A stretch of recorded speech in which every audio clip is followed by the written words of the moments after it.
What's going on, guys? Today I'm going to be discussing the truth about fasted workouts and its effect on athletic performance. So I'm fasting for Ramadan right now, and I fast every single year. And it got me thinking about all the other pro athletes who are fasting and still competing in their sport and how this is truly affecting their athletic performance. So I'm going to be discussing 3 aspects of performance which are high intensity, and this includes sprinting, jumping, or anything where you're putting out max effort, endurance, and strength.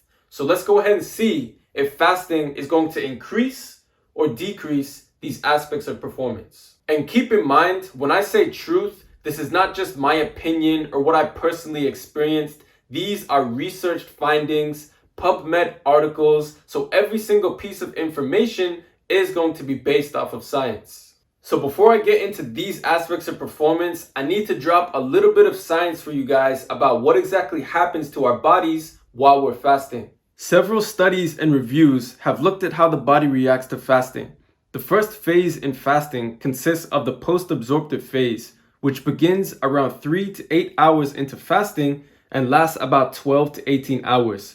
During this period, the blood glucose level is maintained by glycogenesis from the liver, meaning depending on the makeup and quantity of your last meal, your sugar levels and energy remain about the same for 12 to 18 hours into a fast.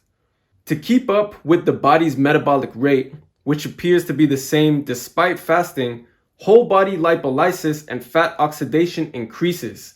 Thus, there is an increase in free fatty acids in the blood, which becomes a source of fuel for the muscles. Meaning that when we're in a fasted state, the body will start burning fat and using that fat as fuel to keep the muscles and body moving. In regards to protein metabolism, there's a study that found that short-term fasting did not alter whole body protein. Energy used in the first 2 to 3 days of fasting appears to come from glycogen and fat stores, as protein catabolism does not increase until 36 hours into fasting. So, assuming that we are consuming quality meals when the fast breaks, you don't need to worry about protein catabolism eating all your muscle. So now that we have that science down, let's take a look at how it affects high intensity. And keep in mind, these studies I'm about to share with you were mainly performed on athletes who are fasting for Ramadan. In 2012, research reviewed the studies on fasting during Ramadan and athletic performance. In particular, they looked at sprint performance. The results from these studies were not homogeneous in their findings, meaning they were not the same. Most other studies did show a small decrease in sprint performance, peak power output, and time to exhaustion, although it was not significant. So this does make sense, because naturally when we fast and restrict calories, we're not able to put out that same effort and energy as if we weren't fasting. Especially for an activity such as sprinting that requires so much power and is very high intense, it will obviously be tougher to do when we're in a fasted state. Interestingly enough, the effects of fasting were diminished after a couple days. So that just implies that the body needs to undergo adaptation and it can recover its performance as it gets used to the fasting. So if we're talking about our high intensity performance while we're fasting, then we will see a slight decrease. But as I said, as the body adapts to fasting, it will recover and come back. Another thing to note, none of these studies showed any sort of long-term detrimental effect to your high intensity performance.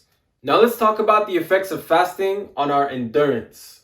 A study that looked at Algerian football players during the month of Ramadan found that their endurance was negatively affected during their fast, with about a 16% decrease in endurance capacity. However, another study found no effect of fasting during Ramadan on endurance in Tunisian football players. I guess Tunisians are just built different. In 2010, another study found that moderately trained men who were fasting for Ramadan had a small decrease in their aerobic capacity during a 30-minute time trial. Multiple other studies on the effect of fasting during Ramadan and endurance have shown a mixture of results. Most of the results have shown either a small decrease or no effect at all in your endurance. One thing I did find is that none of the studies showed any sort of benefit to your endurance performance while you're fasting. And this could likely be to the variety of athletes used, the type of athletes, the testing protocols, fasting protocols. There are literally so many different variables that can affect why there was no sort of benefit whatsoever. But if we're basing it just off of the research findings, then we will unfortunately see a small decrease in endurance performance or no change at all. And again, this is while we're fasting. So don't think that because you fast for 1 month or fast for a small period of time, your endurance is going to go down forever. No, these are findings while these athletes were fasted. Now let's finally take a look at the effects of fasting on our strength. One study I found looked at fasting and its effect on maximal strength. This study included trained, healthy males, and they were randomly assigned to 2 groups. The first group was a group that fasted for 16 hours a day, whereas the other group was just normal, no fasting. Each group performed the same exact resistance training program for 8 weeks. After 8 weeks, the fasting group had a decrease in fat mass compared to the normal group, although they were eating the same amount of calories. The fasting group was also able to maintain the muscle area of the arm and thigh as well as their maximal strength. I looked at many other studies and they all had similar results, stating that no negative effect on strength was present as long as they maintained daily energy intake and sleep. Although there were a few outliers where some people did see a slight decrease, because the vast majority maintained, we are going to go and circle both. So in conclusion, studies on athletic performance and fasting are varied and the results have not been uniform. There are, however, 2 facts that I found through each of these studies. The first being that none of these studies showed any sort of improvement in your athletic performance while you're fasting. And the second being that none of these studies showed any sort of long-term detrimental effect to your performance from fasting. So if you're fasting for the month of Ramadan and are worried about your performance, don't sweat it. Obviously, we're fasting during this month for a different reason, but just understand that your performance is going to recover and it's going to come back once the month is over. And because of some of the other benefits of fasting, such as fat loss and a better body composition, you may even see an improvement in certain aspects of your performance. Like me, for example, every year I lose body fat and I'm able to retain my lean muscle mass. So my pull-ups feel easier,